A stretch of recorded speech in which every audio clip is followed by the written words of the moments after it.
Salutations my dear customers. We here at VV Inc. would like to unveil a special preview of our current project regarding Sonic fan games of years past.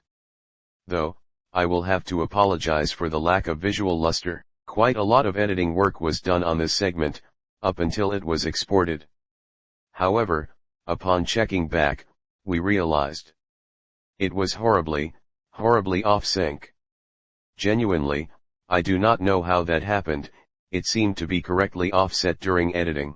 Regardless, I do hope you enjoy the sample of what is soon to come.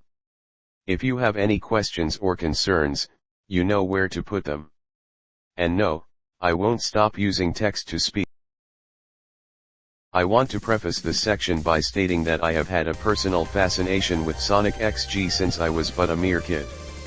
Not necessarily because it has the most interesting history, not that that isn't true, but because it was one of, if not the first fan game that I laid my eyes upon. Of course, I was too young to know how to download things off the internet, and also too young to know about a way of keeping up with the development of fan games, so it wouldn't be until when I was a tad bit older that I found out about Sonic Nexus and Retro Sonic Nexus. It's a whole can of worms really. So let's eat. Sir Ewan produces a couple of demos from 2002 to 2004, with Nightmare being brought on board after showing interest in the project. There was a brief team-up with Mist Hedgehog, the idea being to merge Sonic XG with Mist Sonic Eternal Rings, which would result in Sonic Forever. There was even a website for it made in 2005. The plan fell through completely when Mist Hedgehog disappeared from the internet, and Sonic XG resumed development. After a demo gets released in 2007, they start chatting with Taxman, who you may better know as Christian Whitehead.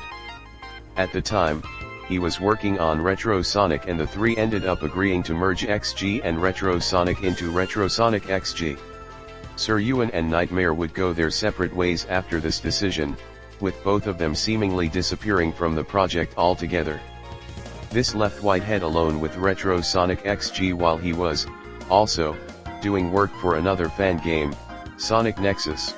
Of course, Mr. Whitehead did what any one of us would do when put in such a situation. He merged Retro Sonic XG into Nexus, creating Retro Sonic Nexus. Now with the backing of the rest of the Nexus team, there was nothing else that was going to get in XG's way. With Whitehead now working on what would be the first of many projects with Sega regarding 2D Sonic, he was starting to become far too busy. Too busy to work on Retro Sonic Nexus. So, in 2011, the game was shelved indefinitely. A year later, Nightmare finds out that Retro Sonic Nexus was cancelled and decides to take matters into his own hands and slowly work at finishing Sonic XG with the assets that were created during Retro Sonic XG's development.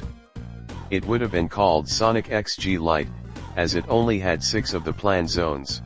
At some point, Nightmare released a build of this iteration of Sonic XG in a Discord server in private, and a couple of people decided to take the matter of finishing the game into their own hands.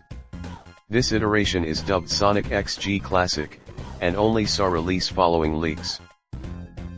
There is also an active, official effort of finishing Sonic XG from fan game group Ultra Ring, who is also collaborating with Sir Ewan on the project. I hope you got all of that. I could have just said read the Sonic Retro page, but I know a sizable portion of you don't actually do that. I bet you also don't read the TCRF articles that people love to recite from. To be frank, Sonic XG has no reason being here. I'm covering its classic iteration, which isn't really official or really true to what XG was going to be. So why talk about it?